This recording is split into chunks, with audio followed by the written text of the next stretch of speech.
Dando prosseguimento ao seminário, gostaria de convidar o senhor Wesley Cantelmo, coordenador da Câmara Técnica de Reconstrução e Recuperação de Infraestrutura, superintendente de Planejamento Urbano e Regional da CECIR de Minas Gerais.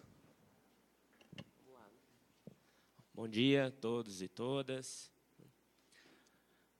Bom, vamos falar aqui agora sobre a Câmara Técnica de Reconstrução e Recuperação de Infraestruturas, né?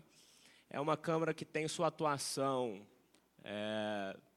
restrita, a princípio, na área de talvez do impacto mais crítico, né, ocorrido aí após o desastre, que é essa área entre Mariana e a barragem de Candonga, né, da usina hidrelétrica Risoletra Neves, onde a gente tem o convívio aí, né, entre todo o efeito de destruição, né, ocasionado aí pelo desastre e com ainda algumas questões que precisam ser resolvidas, né, a gestão dos resíduos, que o Belisário falou aqui ontem, e talvez uma das questões aí mais urgentes, né, e mais complicadas, talvez, que é o reassentamento das famílias dos distritos que, na prática, deixaram de existir, né, principalmente Bento Rodrigues e Paracatu de Baixo. Então, pode passar? Bom, mas falando de um modo geral, então, essa Câmara ela trata objetivamente de 3 programas do TETAC, né? O Programa de Reconstrução, Recuperação e Realocação de Bento Rodrigues, Paracatu de Baixo e Gesteira, né, que no TETAC, aí, como referência, são as cláusulas entre 76 e 78. O Programa de Recuperação do Reservatório da usina hidrelétrica Risoleta Neves, né, lá Candonga, que são as cláusulas 79 a 81, e o Programa de Recuperação das demais comunidades e infraestruturas impactadas entre Fundão e Candonga, inclusive Barra Longa, principalmente Barra Longa, né, que é a área urbana mais afetada aí pós-desastre, que está entre as cláusulas 82 e 88. Aí eu vou passar um pouquinho em cada programa desse, né? A Câmara Técnica ela é composta por alguns órgãos, né, da administração estadual. Eu estou desconfiado que eu esqueci ali de um órgão importantíssimo que está aqui, que vai puxar minha orelha, que é a CEPLAG, está ali? É a mesa de diálogo, né? Mas tem uma representação da CEPLAG também, né? Mas a mesa de diálogo está na CEPLAG, então estou salvo. Espírito Santo, não. Espírito Santo não tem uma representação nessa Câmara, não. Mesmo porque a atuação é uma atuação restrita ao território mineiro, né? Então, já foi o combinado inicial.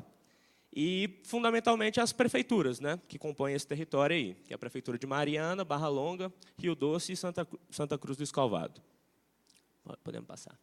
Então, vamos começar aí já ponto a ponto, né, dentro do primeiro programa, que é o de recuperação, né, na prática do reassentamento aí dos distritos. Com relação a Bento Rodrigues, e aí é o distrito mais impactado, né, o Duarte chegou a usar até a expressão que ontem na fala dele, né, infelizmente Bento não existe mais, né, foi o que ele disse. Bom, na prática, assim, material é isso, né? O que a gente tem hoje na área impactada são algumas ruínas, mas, vamos dizer, do ponto de vista cultural e de sentimento das famílias, não é tão assim, né? Eles têm um apego muito grande com o Bento, né? Inclusive, é recorrente as visitas deles na área impactada. Então, é um ponto que a gente tem que ter muito cuidado, muita delicadeza no trato, né?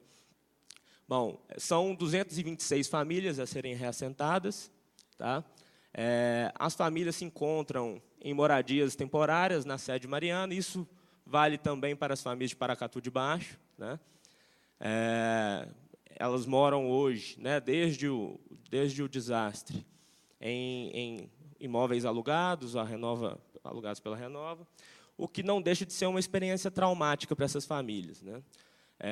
No Bento, e a mesma coisa eu posso dizer de Paracatu, a prática de vida dessas famílias é uma prática ligada à terra, né, ligada à criação de animais, ao cultivo, né, de hortas, e é uma relação muito intensa ali com a terra e com a comunidade, né?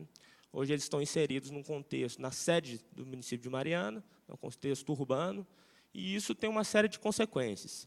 Por isso, a urgência desse programa, né? Por isso, toda mobilização ela é necessária para que a gente consiga dar uma maior celeridade para esse reassentamento.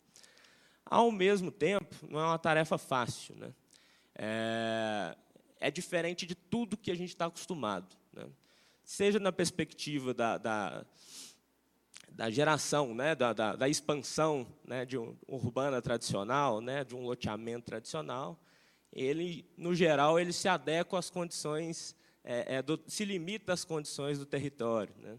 Nesse caso em específico, a gente já tem um desenho, um conjunto de famílias, um conjunto de relações de vizinhança, de relações sociais, que precisam ser respeitadas, e a gente está precisando achar um território, já encontramos, né, uma área dentro do município, e adequar essa área à realidade dessas famílias. Então, é bem complicado. Ao mesmo tempo,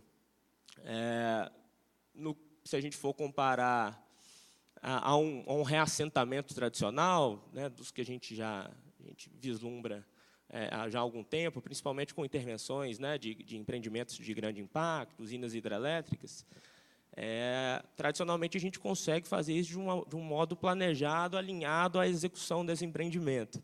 Não é o caso, né? A gente teve uma ruptura abrupta, né, da relação, do modo de vida dessas pessoas, e, a partir disso, é que a gente está encontrando a melhor maneira de fazer esse reassentamento. Então, é um caso extremamente peculiar, tá? Sem precedentes, realmente. Portanto, ele é recheado aí de desafios, né? O que é premissa para a gente nesse reassentamento, né? A principal delas é o desejo, a vontade desses impactados, né, desses a serem reassentados. E aí eu digo com relação a tudo, né? Desde a elaboração do projeto, da disposição de cada unidade ali e do desenho geral desse reassentamento, até a parte do projeto arquitetônico, né, da decisão de como vai ser cada casa, né, cada unidade, e um desafio maior ainda, que é pensar na manutenção satisfatória das relações aí de vizinhança, né, das relações sociais dessa comunidade. Então, essa é a nossa premissa, é algo fundamental, é o desejo, a vontade, em todo o processo aí dessas pessoas, né? E a segunda premissa é fazer isso, alinhar isso, de modo que a execução final se enquadre nos parâmetros legais, né? E os parâmetros legais não é só um assunto formal, né? Não é só um formalismo, mas envolvem questões básicas, né? De segurança, de manutenção de algumas características ambientais dessa área ser, né, alvo do reassentamento, né? Então, são questões importantes ali quer dizer, o reassentamento ele também gera um certo impacto que precisa ser medido. E então, portanto, a gente precisa estar alinhado também com essas questões legais que colocam as premissas para um tipo de ação desse tipo. Bom, então, aqui eu coloquei uma linha do tempo, né, básica. Ela tem uma complexidade muito maior do que está aqui, e não necessariamente ela é tão linear assim, né? Existem várias etapas aí que se confundem, mas só para ter uma ideia geral, porque eu acho que isso é importante para ser esclarecido, principalmente nos últimos meses, que a gente teve, de fato, alguns ajustes a serem feitos nesse processo relacionado a Bento Rodrigues, tá? Então, basicamente, como que é feita a coisa, né? Primeiro, a escolha e aquisição da área. No caso de Bento Rodrigues, isso já foi feito, né? A área escolhida é uma área indicada pelos próprios moradores, chamada Área da Lavoura, no município de Mariana. Eu queria até ter colocado um mapa aqui, mas, pela limitação de slides, aí ficou um pouco complicado. Mas, explicando, é uma área mais próxima da sede do município de Mariana, tá? E que fica na mesma estrada, na estrada vicinal, que levava ao Bento, né? Então, os moradores já tinham a prática de passar por aquela área, né? Já conheciam, vários deles trabalharam nessa área escolhida, e eles já tinham uma certa identidade com essa área, né?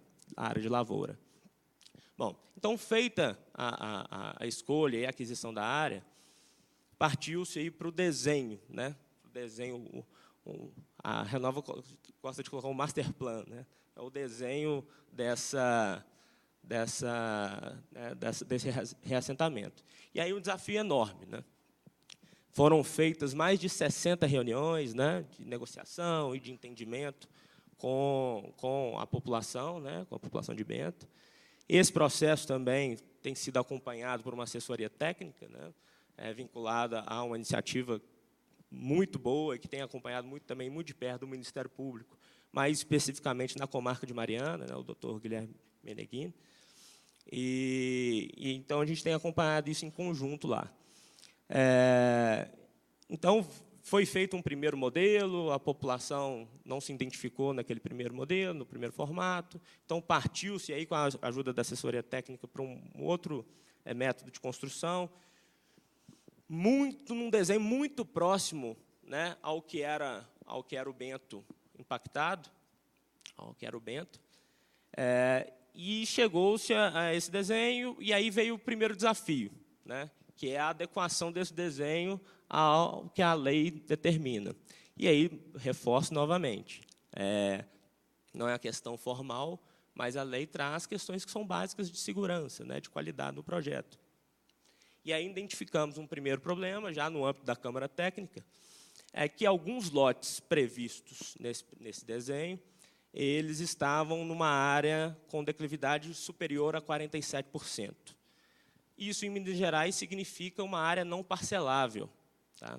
E, portanto, ainda no âmbito da Câmara Técnica, e aí eu queria deixar isso muito claro, a Renova ainda não protocolou, e também não deveria ter sido protocolado ainda, né, nenhum pedido de licença ambiental e nem mesmo pedido de anuência prévia que passa pelo governo estadual, né, pela Secretaria de Cidades, inclusive, em conjunto, é claro, com a aprovação do parcelamento do solo na Prefeitura de Mariana. Por quê? Porque antes, né, como é um assunto muito delicado, a gente não pode ter furos nesse processo formal, né, a gente precisa ter celeridade. Então, o que a gente está tratando de fazer é construir isso da maneira mais clara possível, né, e tecnicamente mais correta possível, para que esse processo formal esteja também célere, né, para a gente não tenha idas e vindas aí no processo formal, seja no de licenciamento, seja na aprovação do parcelamento do solo na Prefeitura e anuência prévia na Secretaria de Cidades. Então, isso que a gente tem feito. Então, no âmbito da Câmara Técnica, nós identificamos esse problema e formalizamos, inclusive, algumas reuniões atrás do CIF, uma solicitação de readequação desse projeto, né? E como que está sendo feita essa readequação? Né?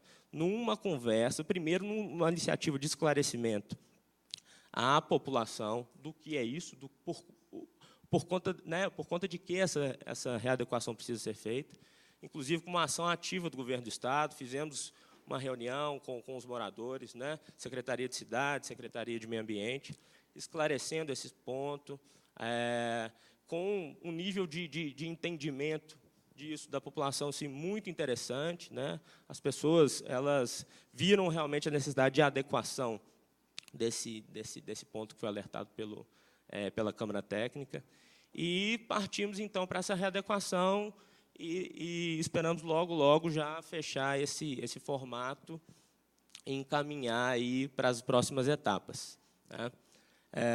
E a próxima etapa, a gente adiantando esse aspecto técnico, né, do projeto, em conversas, né, e no arranjo com a população, a gente vai ter uma celeridade maior nessa parte que é mais burocrática. Então, é o protocolo na Prefeitura,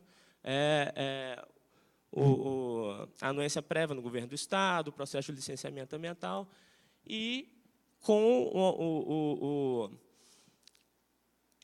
uma extrema mobilização desses órgãos, né, na verdade, todos aí comprometidos a fazer isso no tempo mais célere possível, né, seja o licenciamento, seja a anuência prévia e a aprovação da Prefeitura, inclusive de maneira conjunta. Né.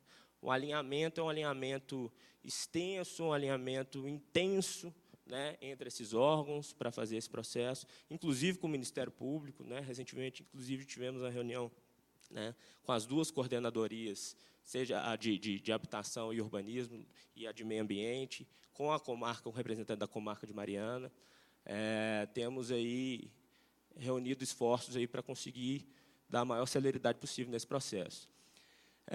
Para, então, chegarmos, né, na confecção dos projetos arquitetônicos, que também será um processo que já esperamos aí, não é algo fácil, né? A palavra que a gente tem adotado na Câmara Técnica é a personalização desses projetos. A gente não pode, de modo algum, correr o risco de, depois de pronto, né, depois de executar dessas obras, a população chegar lá e não se identificar com esse novo distrito. Isso a gente não pode correr esse risco de modo algum. E, infelizmente, na história dos reassentamentos, né, no Brasil, é algo que é recorrente, né? A gente fala, inclusive, em cidades fantasma, né, isso, né, dos reassentamentos, principalmente relacionado à hidrelétrica. As pessoas chegam ali e não se identificam com a área, e isso, para a gente, é algo inconcebível. Então, a gente tem que ter muito cuidado nesse aspecto, para, então, chegarmos às obras e entregar as unidades às famílias.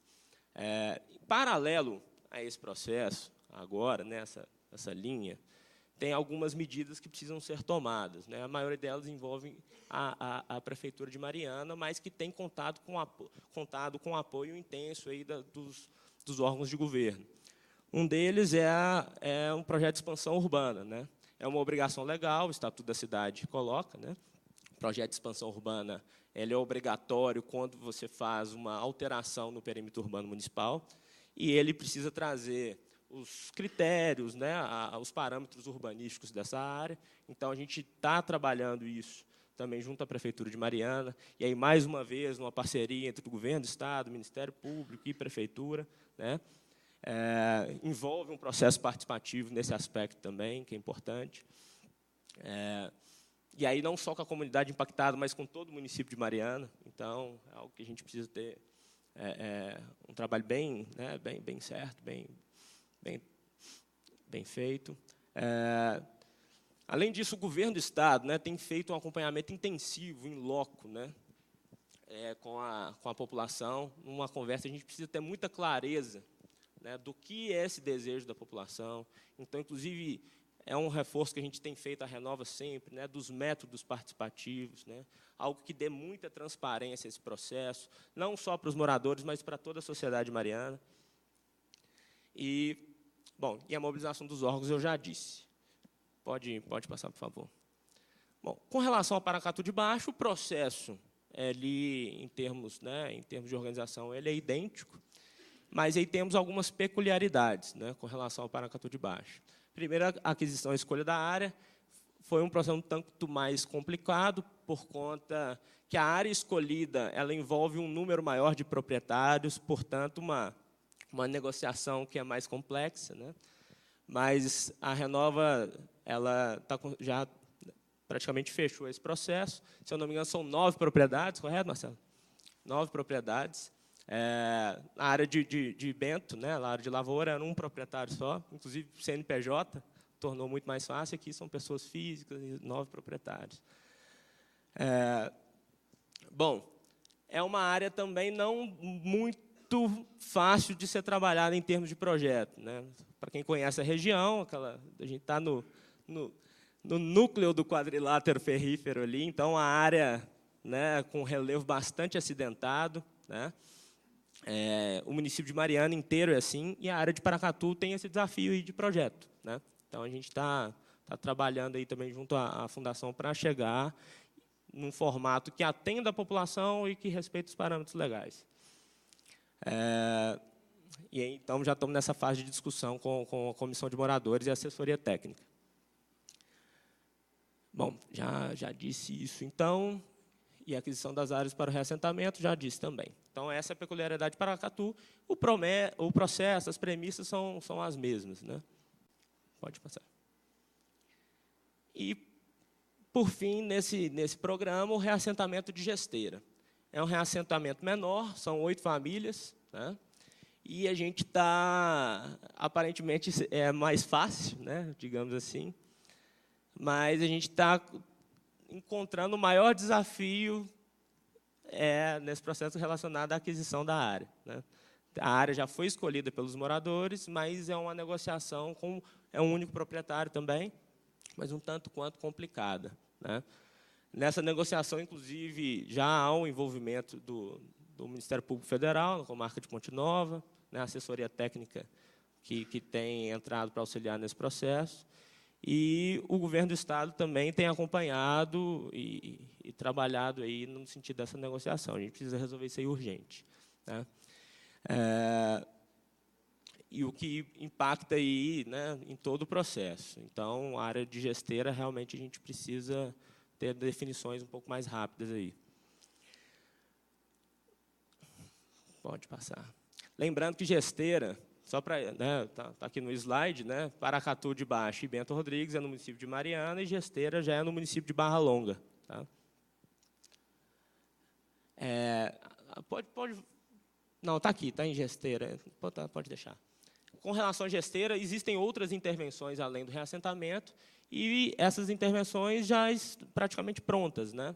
Que é a recuperação de uma escola, né, no distrito de Gesteira já foi feita, e outros equipamentos. Então, o que não envolveu essa aquisição de área já está bem adiantado e está bem satisfatório. Quais são os desafios aí desse programa, né? Eu já citei aqui ao longo da fala, mas é justamente o fechamento do projeto, né, de acordo de um modo que atenda à necessidade, ao desejo da população a ser reassentada e a sua conciliação aí com aquilo que é definido em lei. Mas a gente tem caminhado bem nesse sentido também. E a solução do impasse relacionado à escolha pelos atingidos de gesteira, né? Então, esse impasse na aquisição da área escolhida. Pode passar. Bom, então, isso foi com relação ao programa do reassentamento. Um outro programa acompanhado é o da recuperação do reservatório da usina Risoleta Neves. O acompanhamento da Câmara Técnica nesse assunto, até o momento, ele é um espelho do que tem ocorrido na Câmara de Rejeitos, né? Por conta... a ação inicial ali para isso é o desassoreamento do Lago de Candonga, né? A limpeza. Então, Marcelo Belisário apresentou aqui ontem em que estágio que a coisa se encaminha. A gente tem acompanhado isso também, recebido os relatórios da Renova com relação a isso, discutido, e começamos já a dar uma atenção às tratativas da Renova junto ao consórcio Candonga, que já têm sido balizados, inclusive, pela ANEEL, né? A agência aí voltada para a regulação da produção de energia elétrica, né? O objetivo desse programa, é muito claro, é a retomada das operações da usina hidrelétrica, que é uma infraestrutura pública, né? Então, o consórcio Candonga é uma concessionária que tem o direito de operar essa produção de energia, né? Mas que é voltada é uma infraestrutura, né, nacional voltada para a energia elétrica que nós consumimos. Então, a gente tem um olhar especial aí para esse retorno de operação.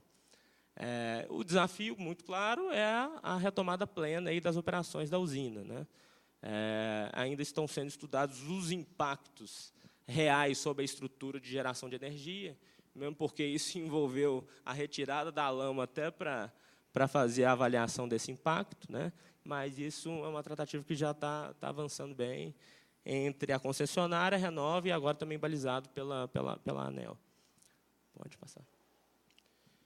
Bom, e o programa de recuperação das demais comunidades e infraestruturas impactadas entre Fundão, Candonga, inclusive, e eu gosto de dizer, principalmente Barra Longa, né? Na verdade, assim, né, que a gente chamou aí de onda de lama, né, teve um efeito de destruição enorme, né? Vários equipamentos impactados, casas, principalmente na sede de Barra Longa, né? A sede de Barra Longa foi bastante impactada, né? É um município, né? Uma área toda, na verdade, ela se concentra à margem direita, né? Ali já é Carmo, né? É Rio do Carmo. E realmente teve um impacto muito grande. E, de imediato, né, ainda logo pós-desastre, essa gestão era feita pela Samarco, já começaram as obras, depois já com o processo de transição para a Renova. A cidade realmente, durante um tempo, se tornou um canteiro de obras, né? Não tinha como ser diferente. Isso envolve questões, né, problemas que são muito conhecidos. Já quando você tem um intensivo de obras no município, a gente vê isso não só numa ação dessa de recuperação, mas a gente está acostumado a ver, por exemplo, na instalação do empreendimento de mineração, né? Você tem vários problemas que são decorrentes disso, inclusive problemas sociais, né? Mas as obras estão chegando ao fim, né? O resultado é bem interessante lá em Barra Longa. E aqui eu trago um resumo, né, aí nessas tabelas aí, de como que isso tem andado, né, essas obras, essas recuperações. Esse impacto ele é bem concentrado em Mariana e em Barra Longa. Tá? E aí eu destaquei alguns itens aqui, todos estão aí, mas vocês podem conferir depois, aí vai ficar disponível a apresentação. Né? Mas eu trouxe alguns aqui para destacar. Né? A reconstrução de algumas propriedades, principalmente ali em Barra Longa, né? Que aí envolve reconstrução mesmo, unidades que se tornaram inviáveis e precisou ser feito outra casa, ou unidade predial. Né? Então, previsto de 13, foram realizadas 3 e tem a realizar, mas todas já em fase todas em andamento, ainda mais 10 em Barra Longa. Também a reforma de propriedade, só para a gente destacar ali a magnitude do impacto em Barra Longa, o previsto são 100, né? Já foram concluídas 72, com mais 28 ainda em processo de conclusão. Recuperação de estradas não pavimentadas, né? A gente tem a previsão ali de 13 quilômetros, né? E já foram feitos 13 dessas estradas não pavimentadas. Das pavimentadas, né, isso em Barra Longa, tá? Aí a gente pega em Mariana uma quilometragem muito maior, 113 quilômetros também já realizado. Das pavimentadas, também concluído em Mariana e também concluído, faltando um pouquinho ali em Barra Longa. Em Barra Longa. A reconstrução, reforma de currais, que a Câmara Técnica passou a acompanhar, estava, no primeiro momento, sendo acompanhado pela Câmara de Economia e Inovação, por conta das propriedades rurais, mas, como é uma mobilização de equipe de infraestrutura, né, de obra, a gente passou a acompanhar isso. No caso de Mariana, são 28, né? Faltam ainda 22. E, no caso de Barra Longa, 42, faltando 24.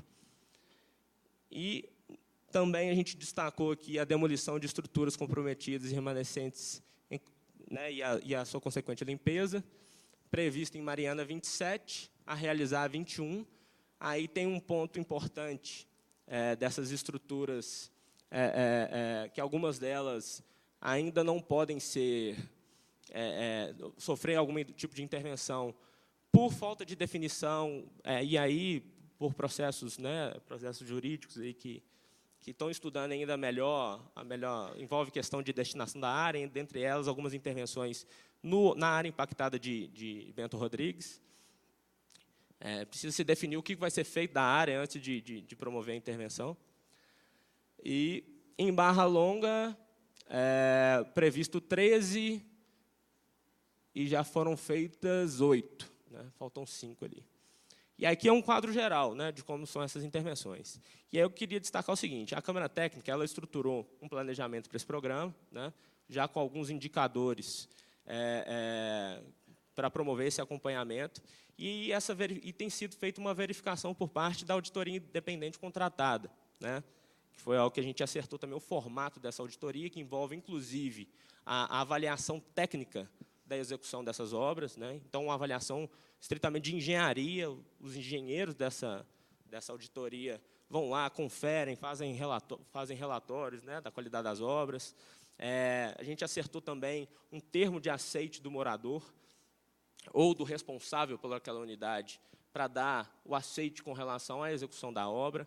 Então, os indicadores são montados a partir dessa verificação. E aí, pode passar, por favor? A asseguração tem sido feita, como já foi comentado aí, pela Ernst Young, né, que foi a empresa contratada para isso. e a gente já tem alguns primeiros resultados dessa verificação. Tá? Que numa conversa ainda da coordenação com a Ernst Young, será apresentado na próxima reunião da Câmara Técnica. Bom, só para dar um informe disso, né? Em Mariana, são 203 obras do diagnóstico colocadas pela Renove como concluídas. A vistoria da Ernst Young já foi feita em 168. Em Barra Longa, são 366, a vistoria foi feita em 322, e, nesse total, já 490 verificações. Os resultados disso a gente ainda vai apresentar à Câmara Técnica na próxima reunião, a Ernst Young vai trazer para a gente, mas já vai ser um primeiro olhar já sistematizado da execução completa desse programa, da execução desse programa, né? E aí a gente vai ter a noção muito clara, apesar daquela primeira tabela a gente já consegue ter também, mas muito clara, não só daquilo que foi declarado como executado, mas daquilo que foi considerado como plenamente executado, né? Seja pela Ernst Young e por essa verificação após recebimento desse relatório por parte da Câmara Técnica. Pode passar. Aqui um pouco de Barra Longa, né, para a gente ter um pouco da ideia. Ali, na primeira foto, é a praça de Barra Longa, logo após o desastre, só para a gente ter uma ideia da magnitude do impacto, né? A segunda foto é durante as obras, mas quase no final das obras de recuperação da praça. Tinha algumas pessoas ainda trabalhando, mas mais na fase de acabamento. E a última foto já com a recuperação da praça, né? A praça já tem obras terminadas, né? Aqui, essa foto de baixo é de uma escola, a Escola José de Vasconcelos, em Barra Longa. A previsão de entrega completa dela é outubro de 2017, mas já com obras bem adiantadas, na verdade, é uma fase de acabamento. E a adequação da estrutura da escola ao que pede, né, ao que é pedido pelo sistema educacional, né, em termos de estrutura, para que atenda essa atividade, né, de funcionamento da escola. E ali o campo do Barralonguense, né? O campo do Barralonguense fica bem perto do rio, ele foi coberto de lama. A Renove refez refez o campo, né? Aí teve uma entrega parcial desse campo, porque teve um problema de drenagem. Aí a Renove fez um jogo inaugural, aí teve que refazer o gramado. Eles estão estudando, inclusive, uma tecnologia para resolver a drenagem lá. Mas já teve um jogo inaugural lá do Barralonguense contra um time que eu não lembro qual que é. Mas já teve lá. Mas as estruturas do campo, vestiários, já estão todas prontas. A questão é a drenagem lá do campo. Bom, de um modo geral, é isso, né? Um resumo aí da execução desses programas. A gente fica aí para esclarecer alguma dúvida. Obrigado.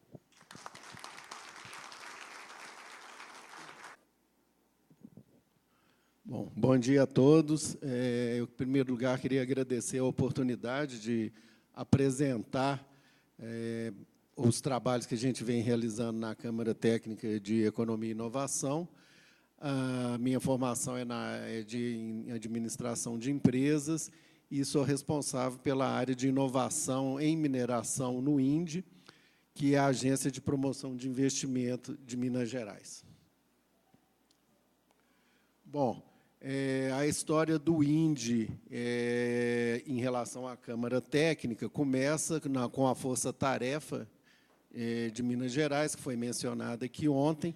Logo em seguida do rompimento das barragens, o governo criou essa força-tarefa para trabalhar em cima dos desdobramentos da questão, e o INDE, então, participou ativamente da força-tarefa. Com o advento da publicação da deliberação 7 do CIF, ficou estabelecido que a coordenação da CTI seria feita por Minas, e o governo de Minas, então, indicou o INDE para coordenar essa Câmara, até pela missão institucional do INDE, que é de promover a execução de políticas públicas de desenvolvimento.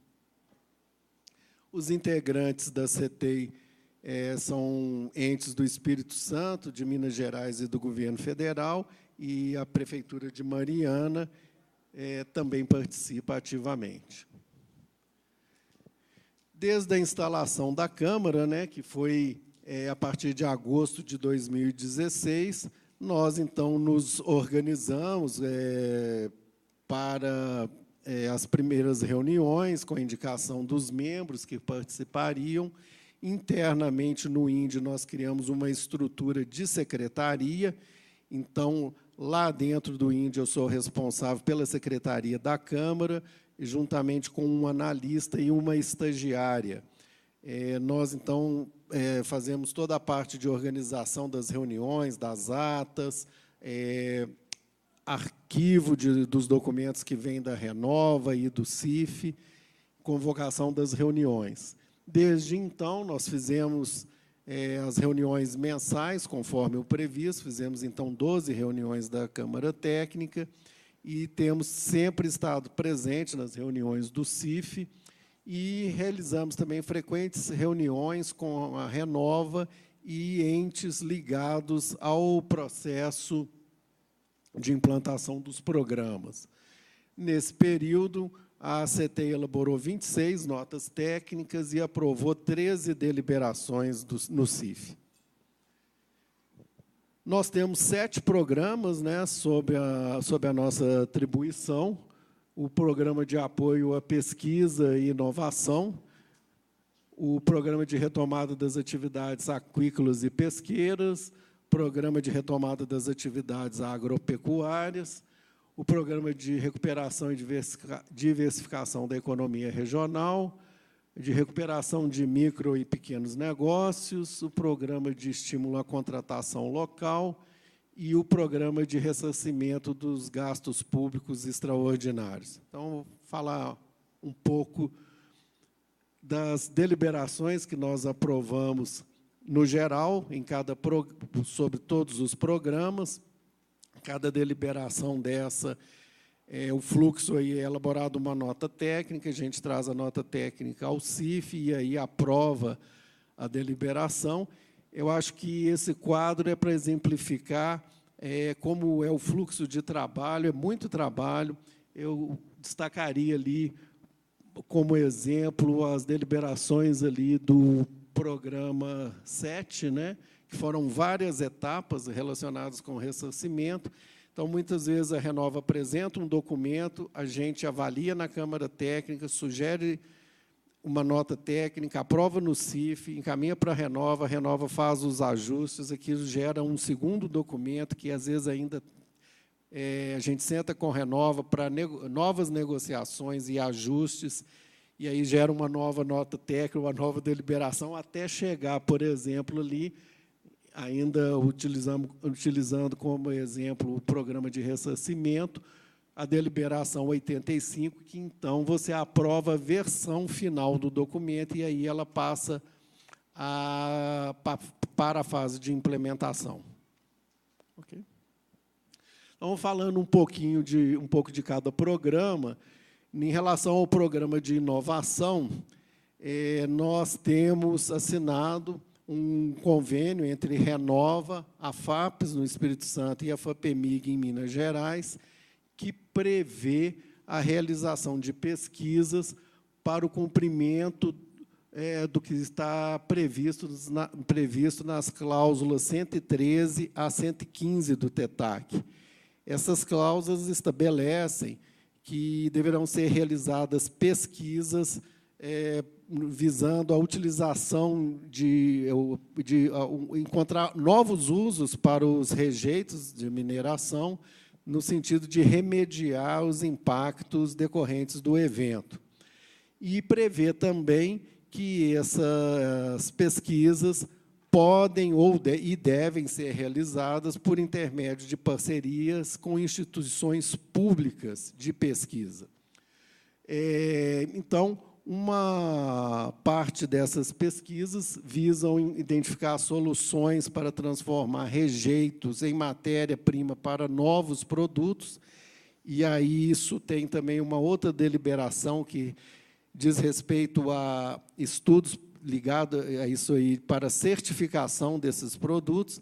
São produtos, por exemplo, para construção civil, para pavimentação de estradas, que, para serem aceitos no mercado, eles precisam de algum tipo de certificação que ateste a qualidade. Então, um tijolo feito a partir de rejeito de mineração é uma coisa nova no mercado brasileiro. Em outros países, isso já está mais avançado, exemplo da China, mas, para que ele seja aceito, um grande empreendedor da construção civil vai fazer um prédio de 20 andares, ele precisa de algum tipo de certificação que garanta que, ao usar esse material, ele não está correndo nenhum risco daquela obra dele vir a ter algum problema técnico de engenharia. Também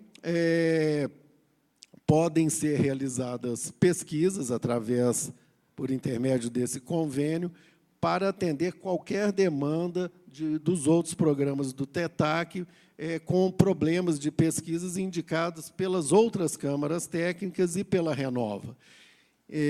A gente entende que é um mecanismo interessante de gerar conhecimento a um custo atrativo, né, porque são feitos pelas FAPs, né, e por meio de editais. A previsão do lançamento do primeiro edital é ainda em 2017, no mês de outubro. O programa de retomada das atividades pesqueiras, dos nossos 7, é o que nós identificamos menos avanço, devido a uma série de complexidades ambientais e específicas em relação à própria atividade. Do ponto de vista da pesca artesanal, da pesca profissional, registro dos pescadores. Ele realmente passa pelo ponto de vista, inclusive, de outras câmaras técnicas, ele não se restringe à atividade econômica. Foram feitos 2 workshops, um em Minas e outro no Espírito Santo, tentando identificar caminhos para esse programa, e as principais propostas feitas, que surgiram desses workshops, a Fundação Renova, foram a implantação de projetos de aquaponia, criação de peixes em tanque, que tem diversas abordagens ambientais também. O que a gente tem de informação da Renova é uma perspectiva de projetos piloto nesse sentido. Sugeriu-se também tentar articular com entes de pesquisa, universidades, a verificação dos conhecimentos e recursos disponíveis, para que não se gaste recurso e tempo fazendo, às vezes, estudos, contratando consultoria, sendo que algum conhecimento já está disponível nas instituições, seja estaduais ou federais, que já atuam nessa área, né? E a elaboração de um plano de geração de renda alternativa, feita também através de editais que possam acolher projetos com sugestões, com propostas a serem implementadas pela Renova. A gente tem debatido esse programa na Câmara Técnica há algum tempo. Existe uma urgência, porque os pescadores estão já há um bom tempo sem poder exercer a sua atividade, e o que a gente tem informação que eles vêm sendo parcialmente atendidos pelo programa de auxílio emergencial. Em relação ao programa de atividades agropecuárias, como o Wesley falou, a parte de infraestrutura tem sido acompanhado pela Câmara Técnica de Infraestrutura, e a parte mais de negócio, relacionada aos empreendimentos, no primeiro momento, a gente tem relatórios da Renova que indicam o que foi feito do ponto de vista das ações emergenciais, como fornecimento de alimento para os animais e recomposição lá de pastagens e tal.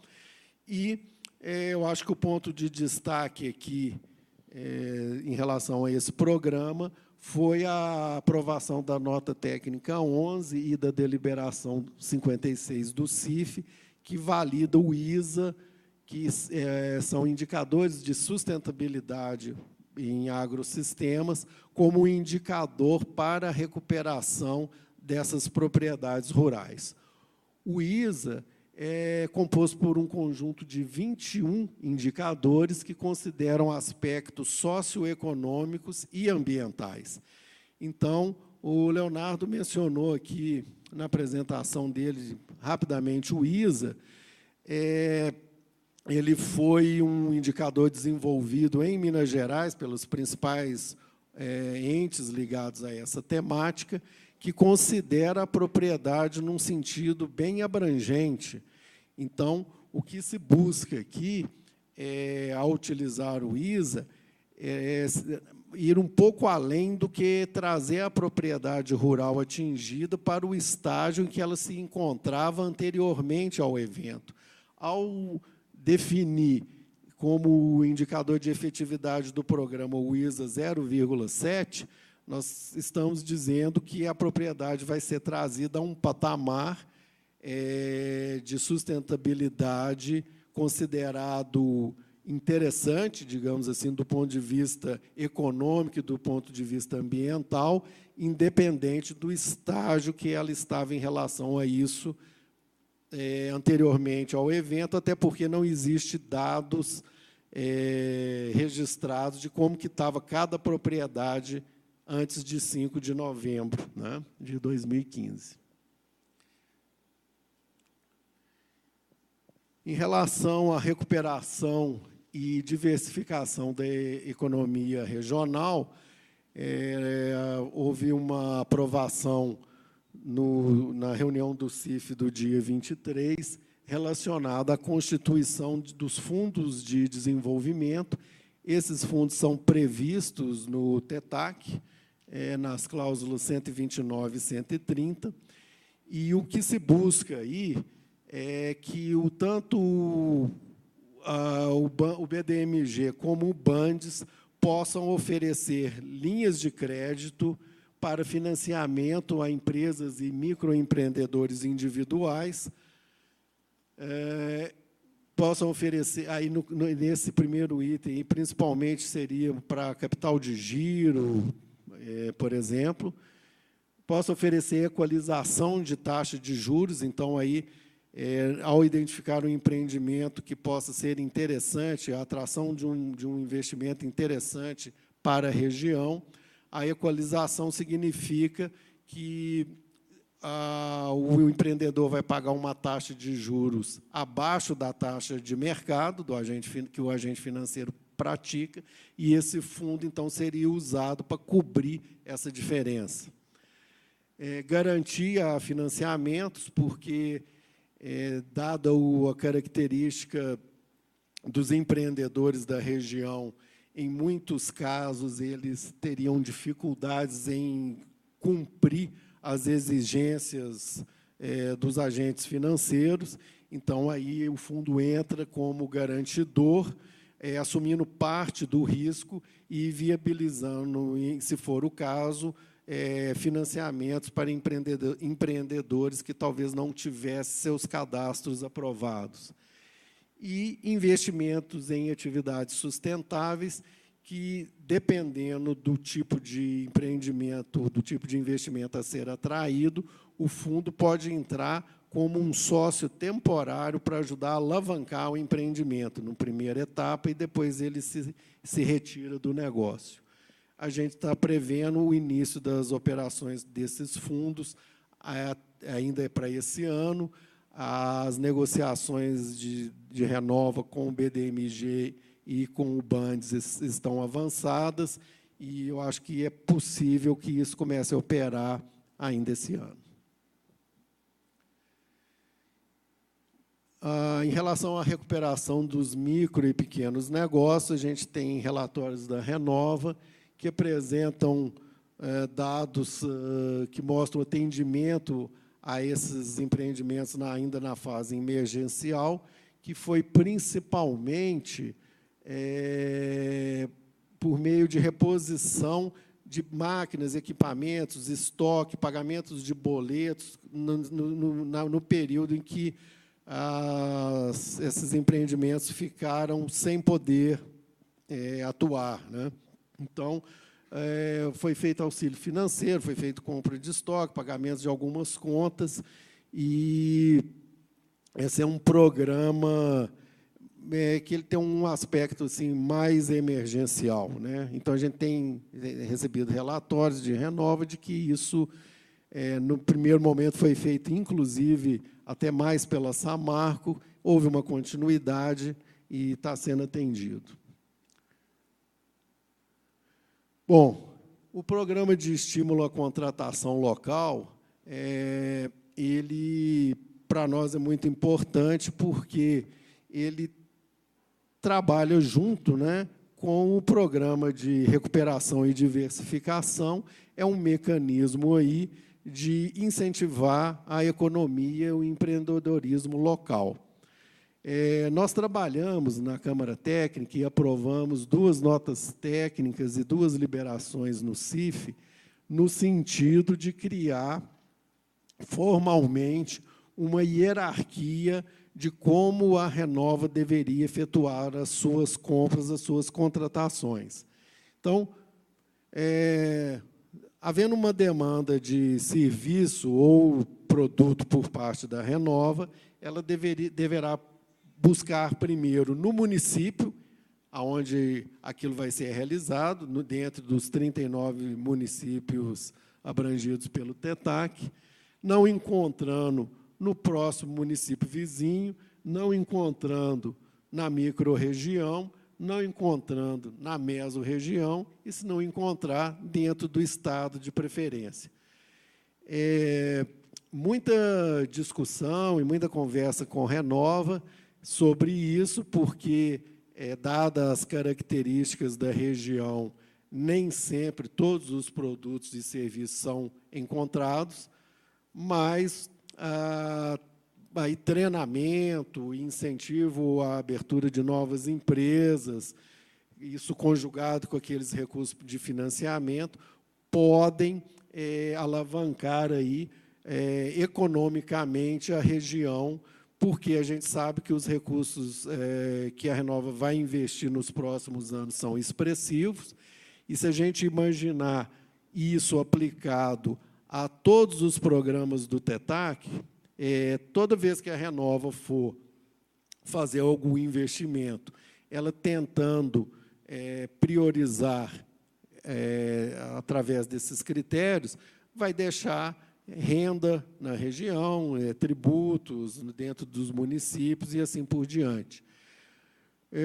Junto com isso, a Renova também, nas conversas que a gente tem tido, indica que fez alguns ajustes nos seus processos internos de compra, fazendo uma transição de um modelo que tinha sido herdado da Samarco para um modelo próprio, no sentido assim de poder acolher melhor micro e pequenos empreendedores que às vezes não têm capital de giro para receber em 90 dias, então ela encurtou prazos de pagamento e tem passado orientações internas no sentido lá dos departamentos de compras e daquelas demandas para prover serviços e bens necessários à implantação dos programas para que atendam esses critérios e aí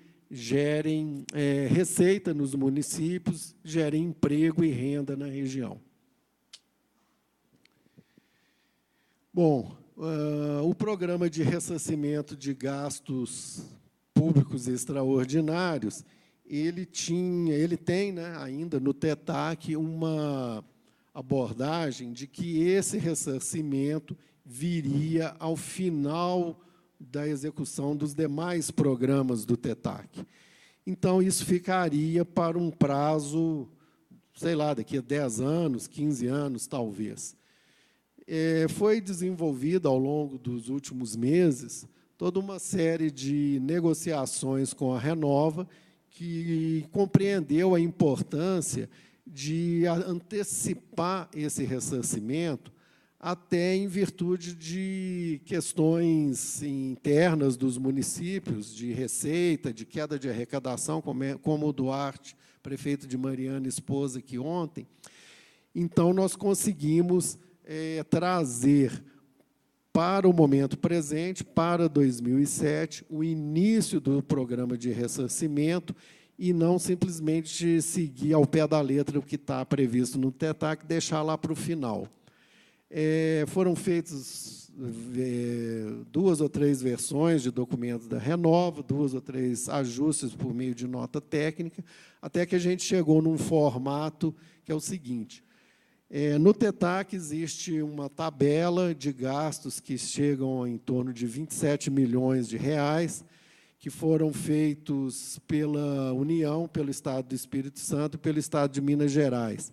Para esses gastos que estão descritos no TETAC, a Renova começa ainda esse ano a fazer os pagamentos, respeitados os limites orçamentários, mas a previsão é de começar ainda esse ano. E o órgão que está lá registrado no TETAC emite uma declaração e o valor já está previsto lá, isso já foi levantado na época de elaboração do TETAC. Isso se refere a gastos efetuados por estados e União até o momento da assinatura do TETAC. Em relação aos municípios, o TETAC ele fala apenas que municípios e Renova deverão conversar. Então, a gente conseguiu também, através dessa negociação e com a aprovação do CIF, introduzir um procedimento que é o seguinte: a partir de agora, isso já começou, estão sendo realizados projetos piloto nos municípios de Mariana, Rio Doce, Barra Longa, Governador Valadares e Colatina, no Espírito Santo, para identificar valores, levantar documentos, inclusive ajudar a administração municipal a desenvolver esses procedimentos, porque o tempo passou, houveram mudanças na gestão municipal, e aí, através disso, será desenvolvido um modelo para os outros 34 municípios, no sentido de caminhar com o ressarcimento para os municípios. Num primeiro momento, aqueles gastos emergenciais, e, num segundo momento, gastos extraordinários, que às vezes tiveram continuidade, mas que não foram de caráter emergencial, mas continuam sendo gastos extraordinários. Nós escolhemos esses municípios em função do impacto que eles tiveram e por entender que ali está concentrado os maiores volumes, né? Então, nós começamos de Mariana, outros municípios podem ter tido algum gasto e aí será ressarcido, mas tentamos abranger aqui os que tiveram maior problema. Colatina e Valadares pela questão da água, né? E o Rio Doce por conta de Candonga, Barra Longa pelo atingimento na sua região, e Urbana e Mariana dispensa comentários, né? Então, eu acho que isso aqui foi um grande avanço e, assim, de negociação também, foi um avanço de procedimento e um avanço porque nós conseguimos desenvolver uma negociação. Eu acho que, passando aqui para os desafios, está embutido na questão dos desafios essa questão da governança, que me parece assim, o tema central desse encontro, né? O CIF, as câmaras técnicas, Renova, como que a gente consegue se organizar em função de encontrar soluções para os problemas que estão postos. Não são problemas triviais, não têm soluções prontas, então elas têm que ser construídas. Nós entendemos que temos, dentro da nossa Câmara Técnica, um desafio grande em relação ao programa de retomada das atividades pesqueiras, porque quase 2 anos após o evento, ainda a gente não conseguiu avanços significativos, dada a complexidade ambiental e legal que envolve a questão, mas temos que avançar nisso. E temos como desafio também agilidade na implantação daquilo que já está aprovado. A gente vem discutindo nos últimos meses a transição da fase emergencial para uma fase estruturada. Então, agora, aquelas ações mais emergenciais elas já tiveram encaminhamento, e nessa fase estruturada, a gente imagina, em relação ao programa de inovação, o grande desafio é efetivamente colocar o primeiro edital de pesquisa para rodar. Aí FAPES e FAPEMIG serão responsáveis, junto com o Renova. A Renova vai prover o recurso. Vale a pena destacar que, logo em seguida ao evento, tanto a FAPES como o FAPEMIG lançaram editais próprios, então elas têm já histórico, têm expertise para fazer isso com grande rapidez. Aí é uma questão só de ajustar o recurso com a Renova e receber indicação do CIF e das demais câmaras técnicas sobre temas, problemas de pesquisa que mereçam ser abrangidos nesses editais. Em relação aos indicadores ISA, realmente avançar também no sentido de visitar as propriedades, colher dados, para que possam ser monitorados no decorrer dos próximos meses ou anos, até que cada propriedade atinja o índice 0,7 e possa ser considerada, então, como recuperada e sustentável. Em relação à diversificação e recuperação econômica, colocar para rodar também esses fundos.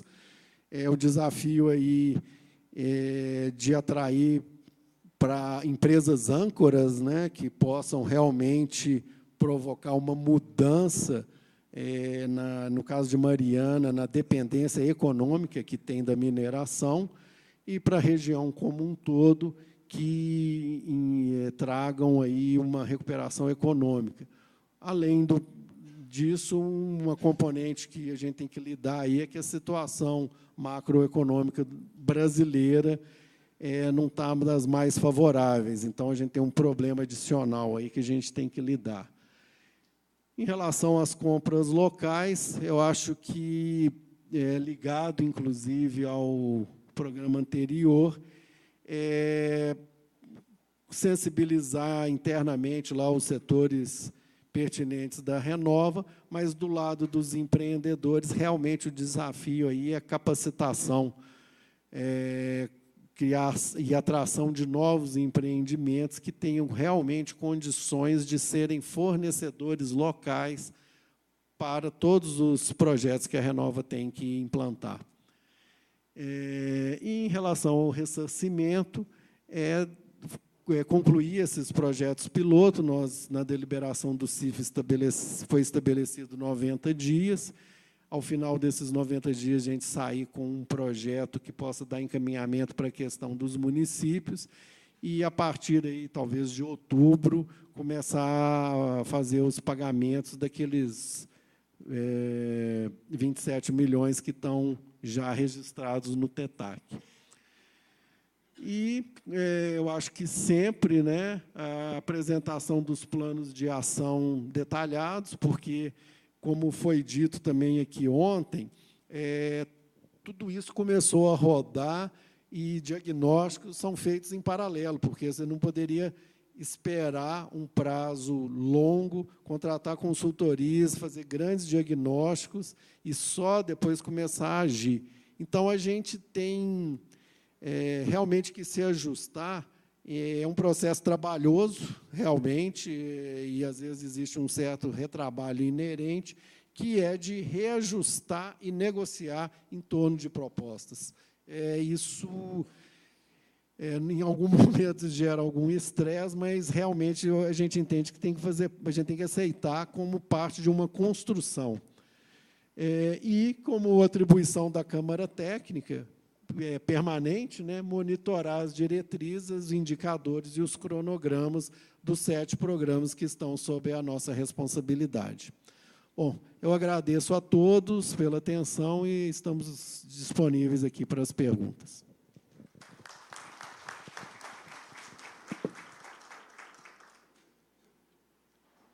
Convido agora os 2 coordenadores para compor a mesa de debates. Queria convidar o Léo também, o Leonardo Deptuski, para subir. E, antes de abrir para perguntas, primeiramente, eu passo a palavra para o senhor Wilson Brumer, que é o presidente do Conselho Curador da Fundação Renova.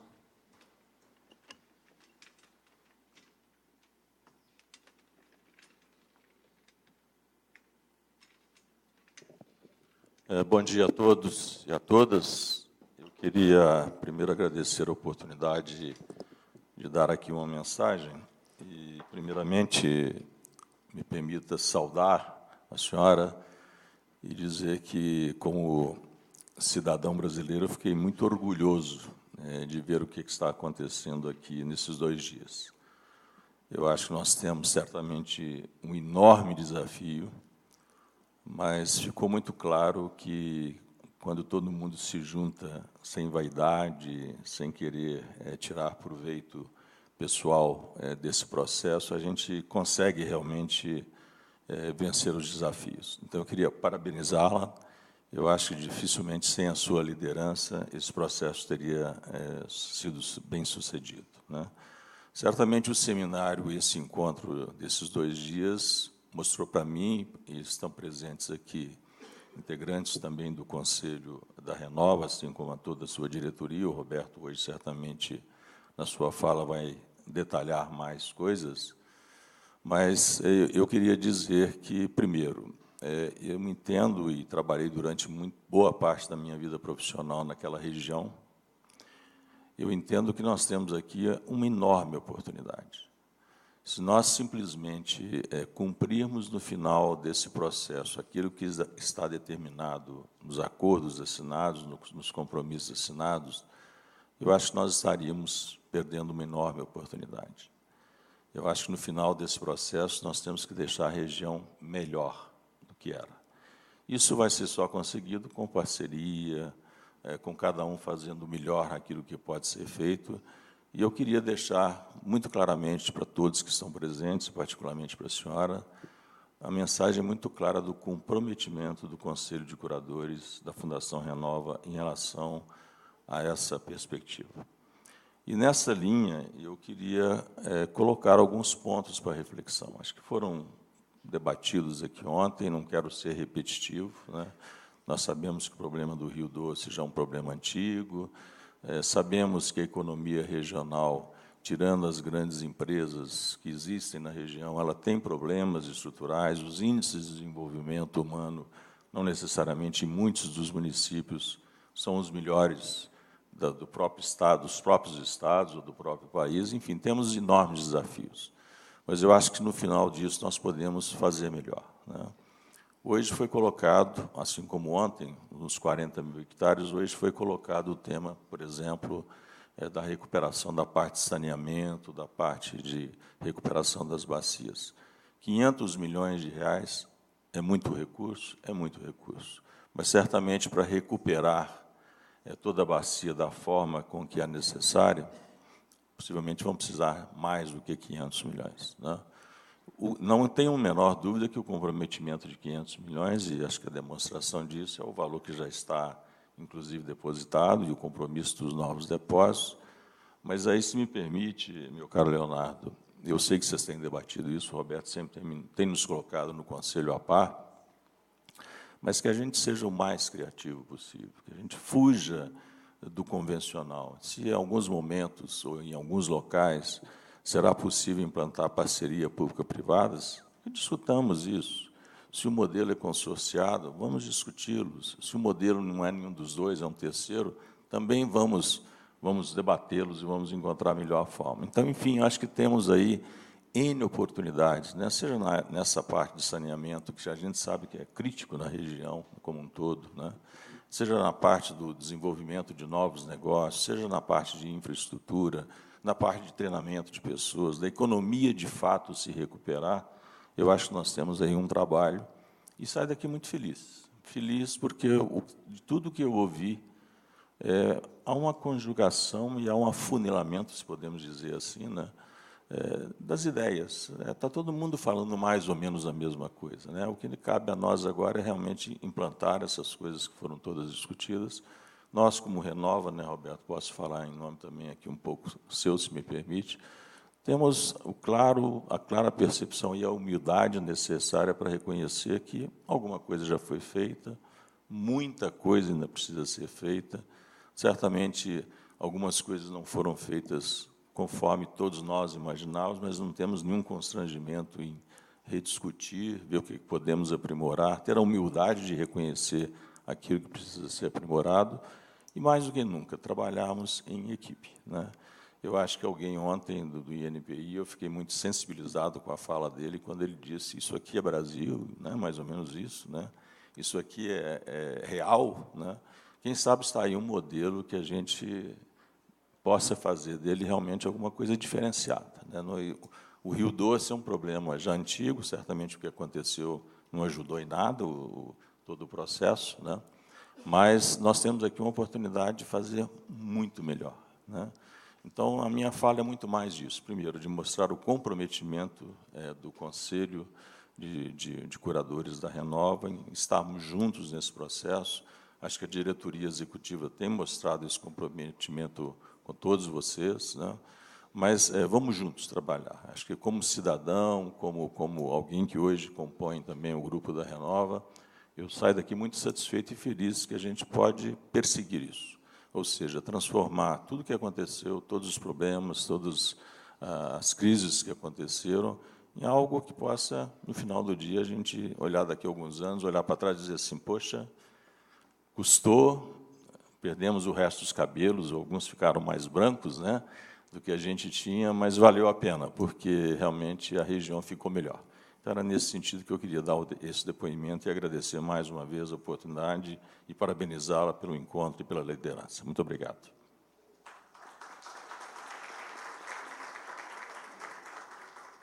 Então, eu vou abrir para as 3 perguntas em sequência, para a gente não perder o nosso timing aqui, porque ainda temos mais 3 câmaras técnicas antes do almoço. Então, vamos tentar agilizar ao máximo. Então, bom dia a todos e a todas. Em primeiro lugar, eu quero agradecer à presidente do CIF. A gente sempre cobrava do Leonardo informações sobre o que estava acontecendo, a gente como presidente de comitês. E eu acho que esse seminário veio na hora boa, na hora exata, para a gente levar essas informações para os nossos plenários, para os nossos conselheiros. Leonardo, eu quero dizer uma outra coisa a você. O livro do Santo Antônio, da Expedição Santo Antônio, ele foi prefaciado por um conselheiro, e nesse prefácio colocou a frase seguinte: os homens são como águas, crescem porque se encontram. E, nesse seminário, eu tenho certeza que nós, os presidentes do Doce, todos que aqui estão, cresceram mais um pouco com as informações que aqui estão. O Santo Antônio se sente agradecido por estar participando disso aqui, desse encontro. E é bom que haja mais seminários, porque os comitês renovam este ano. E ano que vem é outra história. E esse pessoal precisa estar bem informado até para defender aquilo que vão conhecer. Obrigado.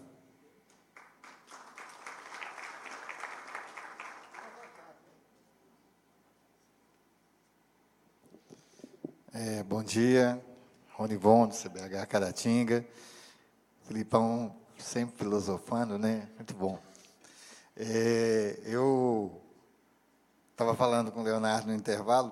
Aliás, o intervalo, você falou que só vai almoçar depois era para reforçar o café, né? Todo mundo, né? Quem não tomou café, vai esperar.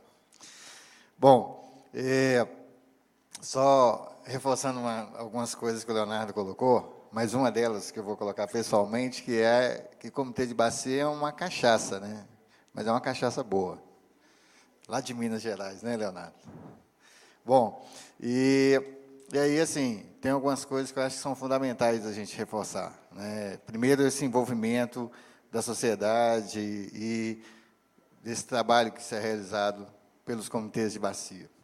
Não dá para deixar de falar, por exemplo, que eu que estou no comitê de bacia, né, militando desde 2008, e aí quando a gente começou lá atrás, né, eu já peguei o finalmente ali do Plano Integrado de Recursos Hídricos, mas a gente ainda conseguiu, àquela época, ainda dar alguma contribuição. Aí depois veio a discussão da cobrança, e aí, depois da cobrança implementada, vieram, então, as primeiras ações. E aí, quando a gente fala dos planos municipais, quando a gente coloca os irrigâmetros, né, que foram colocados nas propriedades, quando a gente coloca, por exemplo, que já estão sendo contemplados os municípios com um programa que a gente chama de cercamento, do P52, que é o cercamento de nascentes e recomposição de APPs, quando a gente coloca a questão do programa Rio Vivo, quando a gente fala, por exemplo, que quarta, terça-feira, saiu um edital de chamamento público da nossa agência de bacia, que foi aprovado nos comitês de bacia para aportar recursos para a elaboração de projetos em sistemas de esgotamento sanitário e tratamento de água.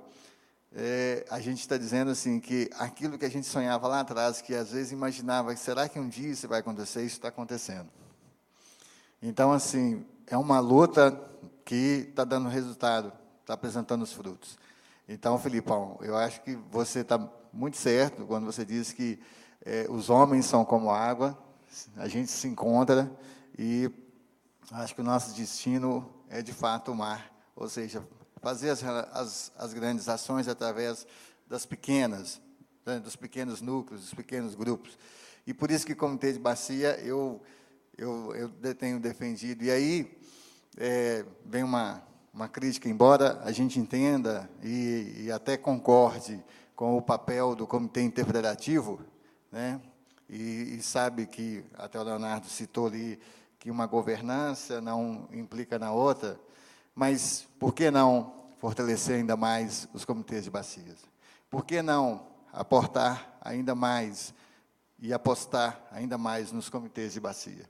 Porque é um parlamento onde a sociedade está presente, onde os usuários estão presentes e onde o poder público está presente. Então, a sociedade se faz dentro do comitê de bacia, né? Ouvir e aprender, vamos dizer assim, né, com os comitês de bacia, com essa experiência, né, com essa militância, eu acho que é fundamental para todos nós. E por isso que eu não tenho, né, longe de mim fazer qualquer defesa contrária à construção que o CIF, estou concluindo, que o CIF fez até então. Não é isso, mas é mais do que isso, né? É que a gente possa, então, fortalecer de fato os comitês de bacia, a partir dessas ações, dessas políticas. E aí, Leonardo, acho que você foi muito feliz na sua apresentação, mas deixar esse recado, acho que é um recado dos comitês de bacia, né? Que nós estamos aí realizando os trabalhos, os frutos da nossa militância estão aparecendo. E agradecer também por estarmos aqui prestigiando esse momento. Eu acho que temos que ter mais desses momentos, mas quem sabe o próximo ser lá na Bacia do Doce, né, numa cidade do Doce, eu acho que vai ser fundamental para que a população conheça isso. Obrigado.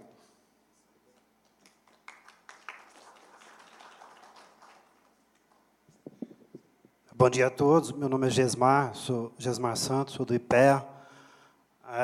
Parabenizar e agradecer aqui a oportunidade de ter participado desse evento, 2 dias de aprendizado, como todo mundo está dizendo aqui.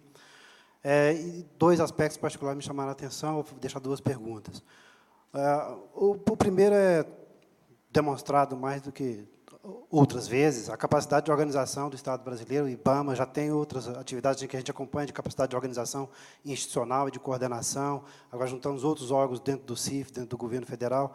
Eu acho que isso é uma maravilha. E a estrutura de governança somando forças com outra estrutura, que é o Comitê de Bacias. E aí a primeira pergunta que eu digo. Então, assim, A gente tem ouvido mais coisas positivas aqui, como é natural, porque é para se divulgar, o evento tem esse foco, né? O IPEA vai desenvolver uma parceria com a ANA, dentro dos ODS, e um dos estudos de caso que a gente está pensando é a bacia do Rio Doce, não somente pela questão do acidente, né? A pergunta que eu deixo para o Leonardo é: o desafio é grande da gente, talvez, separar uma lição da estrutura de governança do Comitê de Bacia do Doce, que traga exemplos para o Brasil, com outros exemplos que a gente está estudando também, e já tem vários estudos no Brasil, a gente vai para os elementos essenciais, mas é um desafio ou não separarmos o que está acontecendo em razão do fenômeno, do desastre acontecido, em razão da estrutura que o governo montou ou do Comitê de Bacia. Você já me deu um exemplo. A fundo, a cobrança, havia ações antes do Comitê de Bacia. Pelos dados que você apresentou, só me responda se eu estou errado, R$136 mil de média, eu peguei aquele valor e dividi pelo número de municípios, para fazer um plano de saneamento básico. Então, assim, o Brasil precisaria de R$565 milhões de reais. Então, assim, é por aí mesmo? É tão fácil assim? É tão possível assim? Isso nos leva a um outro raciocínio. Quando o governo dá uma diretriz, dá um norte, e a sociedade cobra, parece que as coisas vão adiante. A pergunta que eu deixo para o Leonardo não, presente, perdão, para o Henrique, é que a impressão, Henrique, dessas falas todas, das câmaras técnicas todas, que a dificuldade maior, os desafios maiores ainda existentes, talvez não só no tempo, mas talvez... Eu estou fazendo pergunta, não estou fazendo afirmação. Essa de infraestrutura e inovação, me parece que os passos a serem dados, eu notei no seu jeito de falar, talvez eu não seja bom de captar expressões, mas parece que nós temos mais desafios do que as outras câmaras. A pergunta é, a questão financeira, que é o terceiro ponto que eu levantei da infraestrutura, da estrutura de governança, e o terceiro ponto é esse que eu faço. As lições que a gente tem que aprender é sobre o comportamento da empresa, do setor empresarial, quanto à sua reatividade, quando o valor a desembolsar, quando há questões mais voltosas. Esse seria um dos fatores que talvez estaria atrasando um pouco mais calendários ou respostas positivas. Seria porque essas câmaras técnicas sobre as quais você comentou são as que têm mais impacto financeiro na carteira dentro do ITAC? Aí a última para você também, eu esqueci. Você falou sobre um programa de investimento que conta com os bancos de investimento dos dois estados e que tem taxa de equalização. A pergunta é, essas taxas de equalização estão previstas também no termo de acordo com o Ministério Público ou essas são devidas aos governos? Eu vou abrir para a resposta dos coordenadores. Em seguida, eu vou pedir para os dois ali falarem bem rapidinho mesmo.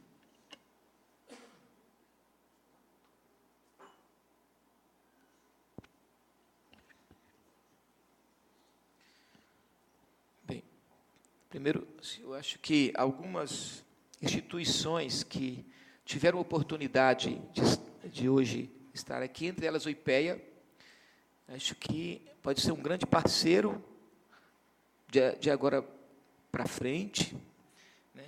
E eu acho que você capta exatamente a essência, sabe, de que não há contradição entre pela existência de duas estruturas de governança.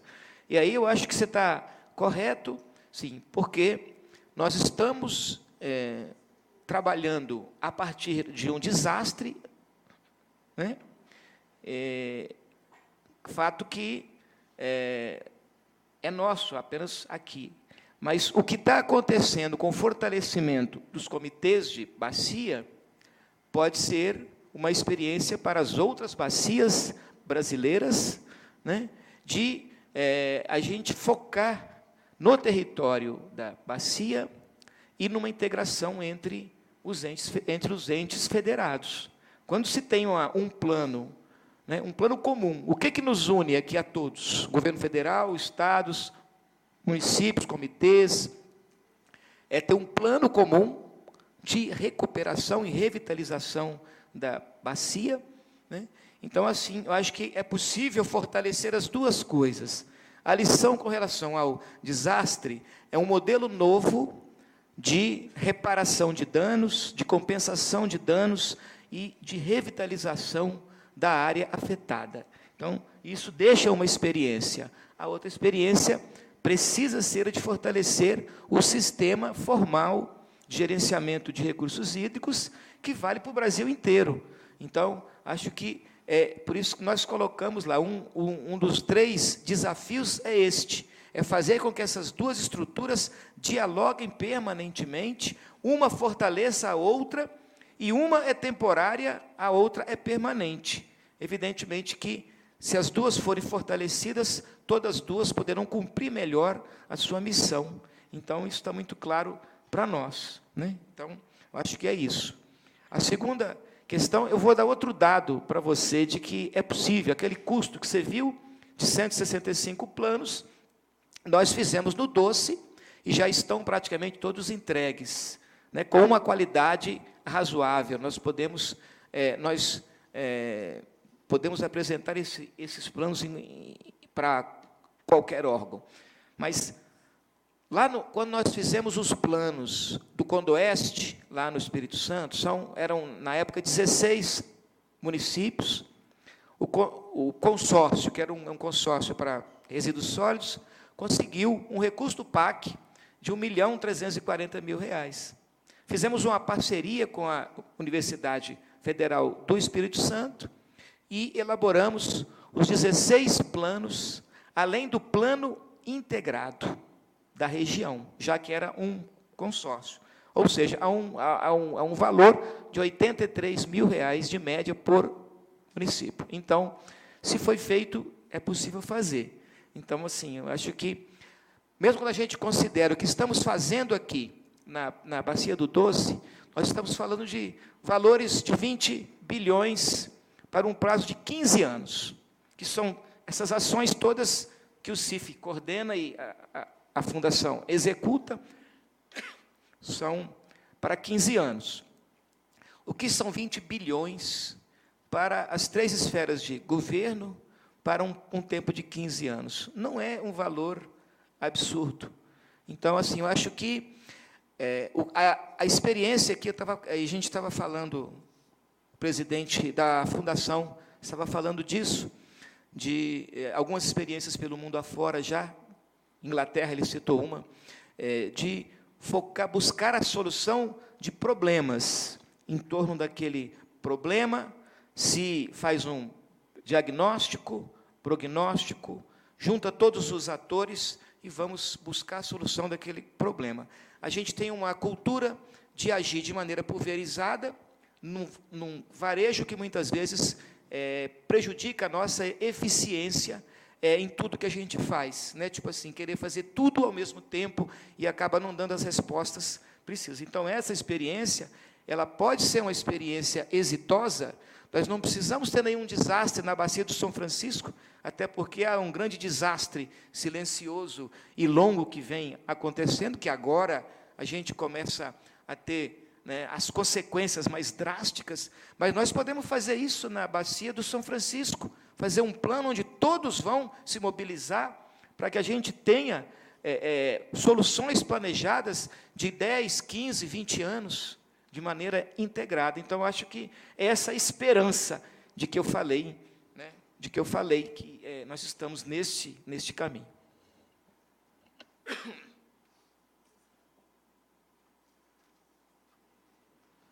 Bom, eu vou tentar responder as perguntas do companheiro do IPEA, começando pela segunda, porque eu acho importante esclarecer. Esses fundos, o fundo é previsto no TETAC, né? E o recurso, ele vem da Renova, ele não é um recurso dos bancos. Os bancos são operadores do fundo. Então, tentando, de uma forma simplificada, a Renova vai disponibilizar um recurso, esses recursos serão repassados para os tomadores, naquelas modalidades que eu falei, seja equalização, seja capital de giro, da forma que for, pelo agente financeiro, que é o Banco de Desenvolvimento de cada estado. Em princípio, a concepção é essa. Agora, não são recursos do governo, não são recursos públicos, são recursos provenientes da Renova. Tá?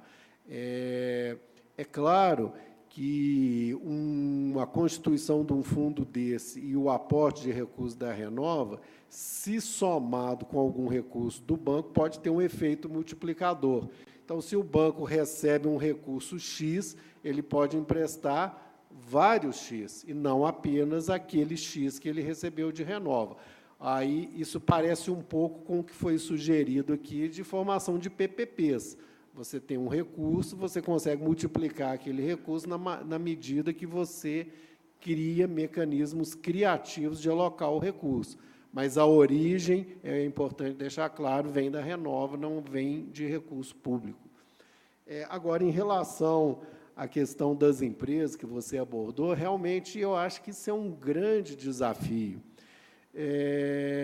Me ocorreu aqui uma comparação que é feita do ponto de vista ambiental. Foi mencionado várias vezes aqui que o Rio Doce ele já tinha problemas, então ocorreu o evento, e aí hoje você tem que tratar do Rio Doce de uma forma integrada. Do ponto de vista econômico, a região também já tinha problemas. Ela não é exatamente uma região marcada pela pujança, pelo grande desenvolvimento econômico. E, além disso, soma-se aí o cenário macroeconômico que a gente vem atravessando nos últimos 2 anos, o que coincide com o evento. Então, quando a gente fala de incentivar a diversificação, de incentivar o surgimento de novas empresas, de tentar alavancar o empreendedorismo, a gente tem um papel de indutor, mas a gente não tem condição de forçar isso acontecer. Então, nós temos que incentivar, nós temos que criar mecanismos, nós temos que levantar, por exemplo, o que tiver na região de incubadora, de startup relacionada às universidades locais, SEBRAE, o que for, e tentar criar mecanismos de incentivo, de financiamento, de compra local por parte da Renova ou de outras empresas que estejam ali, que a gente pode tentar articular, de forma a criar uma rede de fornecedores locais no que diz respeito àquilo que a Renova vai investir e de tentar mudar um pouco a mentalidade do empreendedor no que diz respeito a tentar aproveitar melhor oportunidades e se capacitar melhor para competir no mercado, aderir a oportunidades mais atuais do ponto de vista da economia. Quer dizer, o nosso papel aí é de induzir a isso, mas, realmente, da parte do empreendedor, por mais que você crie mecanismo de crédito, etc., ele sempre tem um risco que ele assume, né? Ele é um cara que vai pôr o capital dele, vai pôr o trabalho dele, vai pôr a empresa dele para funcionar naquele contexto. Então, eu acho que a gente tem que ter esperança aí numa frente que esse cenário macroeconômico melhore, de alguma forma que o Brasil supere esse momento, e que, enquanto estrutura de governança de um acordo dessa dimensão, a gente consiga desenvolver estratégias políticas que criem condições de incentivar esse empreendedorismo.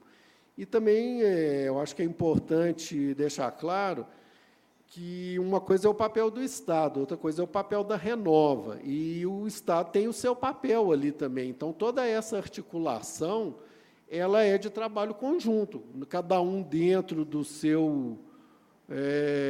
sua missão, do seu escopo.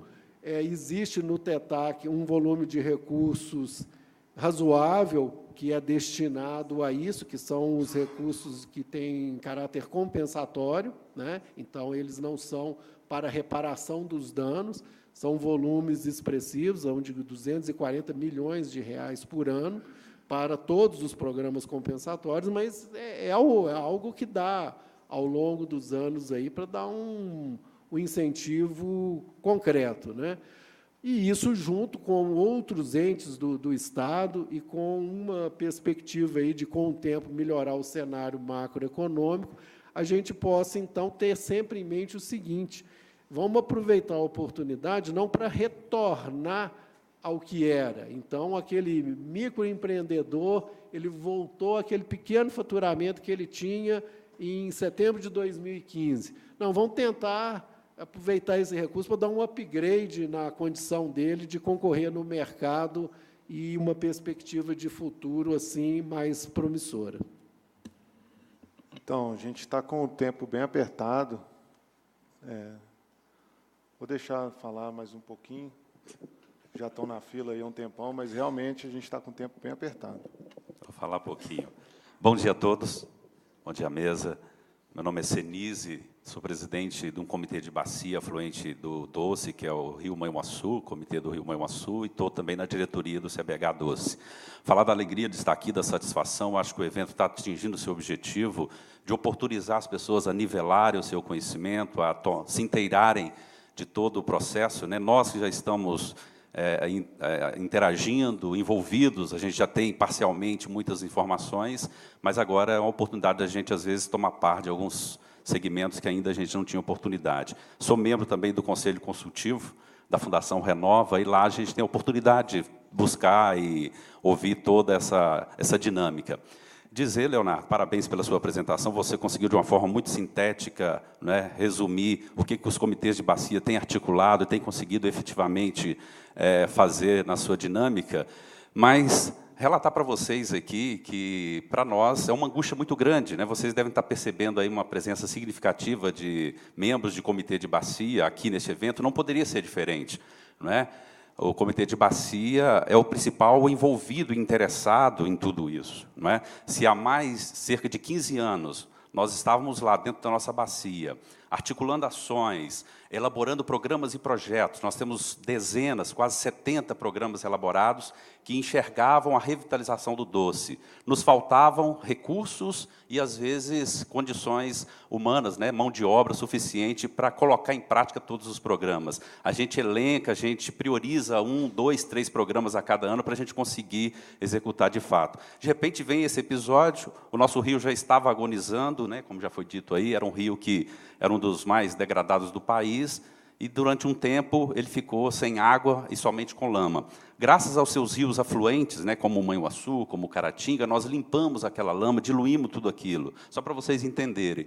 E aí a gente viveu, no momento da tragédia, um dilema muito grande, que era o seguinte: no primeiro momento, os comitês não foram reconhecidos como um ator importante do processo. Como vocês viram na apresentação do Germano aqui ontem, o secretário de Estado, a força-tarefa que foi concebida inicialmente não contemplou comitê. Como é possível isso? Pasmem vocês, né? E aí, é somente na cultura brasileira que isso acontece. Em qualquer outra cultura do mundo, isso não aconteceria. A primeira pessoas que eles chamariam seriam os membros do comitê de bacia. Vem cá nos identificar como fazer, o que fazer, não é? E aí a gente deu o grito, somente depois do grito é que fomos inseridos na Força-Tarefa do Estado e também na Força-Tarefa Federal, não é? Então, o Comitê de Bacia é a ponta do sistema de recursos hídricos. É nós que abrimos as porteiras, é nós que mobilizamos os produtores rurais, é que conversamos, é que desenvolvemos ações lá em prol da gestão de bacia hidrográfica. Hoje, nós, depois, né, de amplas discussões, optamos por participar diretamente dos processos. Então, estamos nas câmaras técnicas, no CIF, nos conselhos, para dar nossa parcela de contribuição. E vamos cada vez mais buscar ocupar esses espaços, não é? Para dizer para vocês que os programas, como resolver o problema do Rio, isso já era intensamente discutido lá. Vamos concluir, por favor, a pergunta? Então, nós chegamos até a ouvir da ministra de Estado anterior, de Meio Ambiente, de que o comitê não tinha competência para executar ações, não é? Era preferível inventar uma nova organização que não existia, que teria mais condições.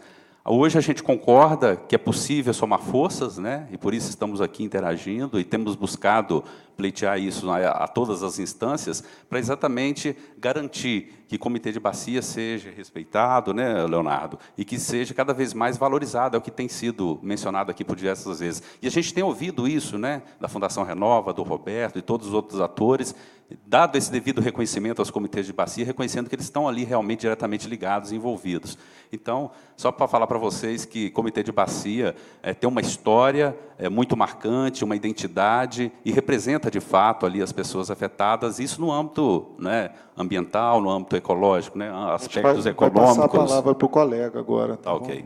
Obrigado. Tem gente com voo marcado para o fim da tarde, a gente está muito apressado mesmo. Vou tentar ser breve. Bom dia a todos. Antes de fazer os comentários, reconhecer o enorme valor do trabalho que está sendo feito aqui. Acho que todos nós já vimos o acúmulo de competências e, principalmente, a liderança do setor público, que é uma coisa importante. Ontem, eu acho que a Sueli já destacou isso nas suas intervenções. Tanto por isso, como pela capacidade da articulação federativa. Eu, pessoalmente, já fui dirigente municipal, dirigente estadual, dirigente dessa instituição aqui do IBAMA, né? Então, eu senti na pele as dificuldades de articulação quando eu estava no município, quando eu estava no Estado e quando eu estava aqui no governo federal, né? Então, mais do que ninguém, eu aprecio o que está acontecendo dentro do CIF. Mas é importante também destacar algumas lacunas que eu identifico na apresentação dos programas. E eu agradeço ao Leonardo, a apresentação do comitê, ajudou a colocar isso de maneira mais clara, na minha opinião, e o que já foi colocado pelo colega do IPEA também, que é uma separação entre os objetivos do plano de bacia e do processo de recuperação do desastre, né? Pelo TAC, o ponto de chegada do trabalho do CIF é a situação imediatamente anterior ao desastre, né? O Milor dizia que o Brasil tinha um grande passado pela frente, né? Óbvio que o ponto de partida, o ponto de chegada, não pode ser a situação anterior ao desastre do ponto de vista público. Porque a situação anterior ao desastre é a situação de risco, de enorme risco que acabou se concretizando no desastre, né? Nós temos marcos internacionais sobre isso. Nós temos o marco de Hyogo, que é 2005-2015, e temos hoje Sendai 2015-2025. Bom, o que dizem esses marcos internacionais baseados na experiência do tratamento de riscos e desastres? Que um dos grandes temas a ser incorporados no processo de recuperação é a redução dos riscos de desastres. E é impossível fazer isso sem olhar para as causas do desastre. A causa do desastre é um ponto central do processo de recuperação. Não as responsabilidades, mas as causas técnicas do desastre. E eu sinto a ausência dessa discussão dentro do trabalho de recuperação. O outro tema central dos protocolos internacionais dizem respeito a um princípio simples, que em inglês é BBB, mas não é o que parece, que é o Build Back Better, reconstruir melhor. E um dos principais elementos de reconstruir melhor é a redução dos riscos e a redução de vulnerabilidades. Isso é um tema que corta todos os programas. Por exemplo, a recuperação de infraestrutura. Vale a pena recuperar a infraestrutura que está sob ameaça de uma barragem que continua, que vai um dia operar? Não existe barragem segura. Ela pode ser segura hoje, mas ela está sendo operada. É um processo permanente até o descomissionamento das barragens. Não existe isso. Tanto que aconteceu o acidente, acontece em vários locais do planeta. Então, o processo de recuperação tem que garantir a redução dos riscos que existiam previamente ao desastre. Esse desastre, se acontecer, e pode acontecer novamente, não pode ter as mesmas consequências que esse desastre teve, porque algumas coisas são irrecuperáveis. Por exemplo, as vidas que foram perdidas. Não há programa que consiga recuperar isso. Agora, no limite, nós precisaríamos chegar a um grande programa de redução de riscos dentro da bacia do Rio Doce, ou dentro da bacia do São Francisco. Nós não precisamos do desastre para fazer isso, né? Então, essas são as grandes recomendações internacionais. Para concluir, eu sinto a ausência, na discussão, de um escrutínio maior sobre como esse acidente aconteceu, porque parte da resposta tem repercussões regulatórias, capacidade das instituições, né? Porque, senão, secretário, imagina a perspectiva do morador de Mariana. O mesmo licenciamento que não me permite ocupar a área que eu quero, agora, foi o que permitiu a barragem a montante da minha comunidade. Esses temas têm que ser discutidos, porque há repercussões do ponto de vista de regulamento do uso do solo, como consequência desse acidente. Então, eu sinto falta disto, e sinto falta de um tratamento mais claro do tema risco e redução dos riscos para frente, dentro da estratégia de recuperação. Obrigado.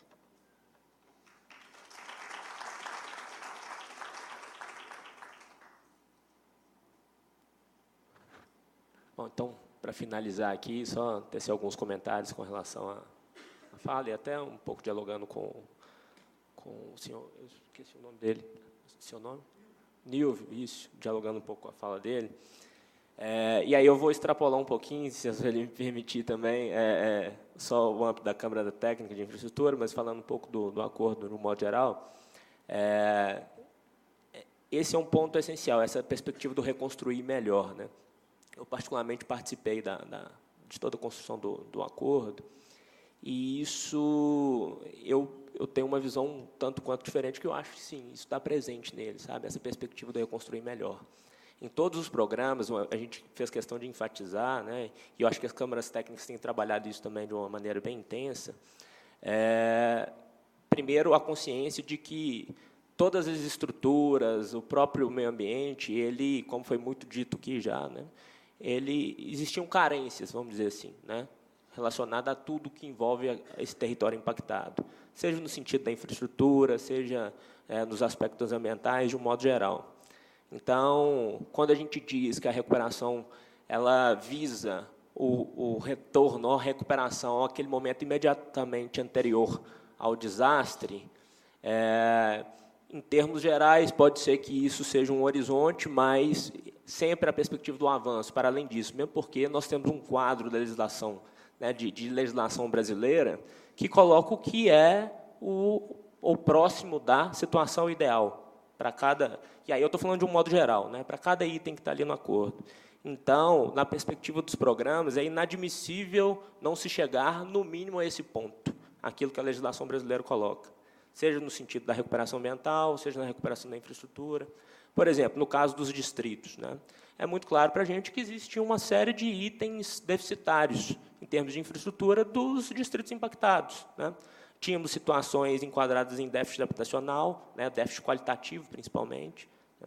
Isso nós não teremos mais no projeto, né, no reassentamento. Essa é uma perspectiva clara, né.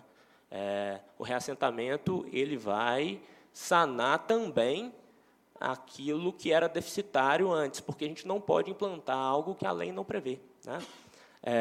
No sentido da própria ocupação e da recuperação ambiental, né, tem sido discutido aqui na Câmara, no programa de